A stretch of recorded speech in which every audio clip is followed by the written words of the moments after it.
Sa mundo ng sports, hindi malilimutan ang huling takbo ng palarong pambansa ng pambato ng Central Visayas sa Athletics 5,000-meter event, Secondary Boys. Ito'y matapos niyang makapagtala ng panibagong record. Silipin natin yan kay Phil Goloran ng PTV Agusan del Sur. Nang ibabaw ang Central Visayas Athletics 5,000-meter event para sa Secondary Boys sa nagpapatuloy na palarong pambansa 2026. Mula pa lamang sa gun start ay nanguna na si Joel Ian Cañalita laban sa kanyang mga kalaban. Ngunit sa kalagitnaan ng karera, naunahan siya ng pambato ng Region 1. Hindi naman ito nagdagal dahil muli siyang nakabawi at nanatiling nasa unahan hanggang sa huling lap ay tuluyang tumawid sa finish line. Ito na ang huling palarong pambansa ni Cañalita dahil magkokoleyo na siya. Last dance ko na kasi ngayon eh. Kaya ginawa ko na lahat. 3 tagumpay ang nakamit ni Cañalita dahil una, nakuha niya ang itong medalya. Ikalawa, matagumpay niyang nadepensahan ang kanyang titulo bilang kampiyon ng 5,000-meter run ng palaro. At ikatatlo, nakapagtala siya ng bagong time record sa kompetisyon. I-training.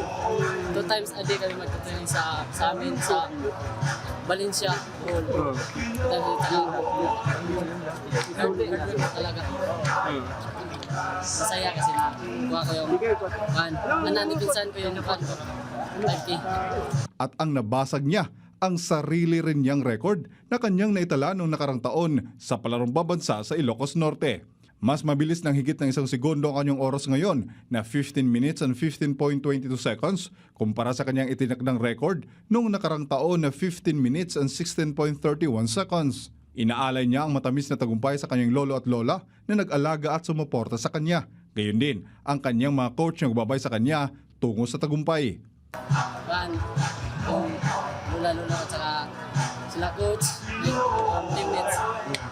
Kasi broken pamilya kami. Yung mama ko nasa Cebu, saka yung papa ko nasa Bantayan Island. Ngayon, matatapos na ang kanyang stint ng palarong pambansa.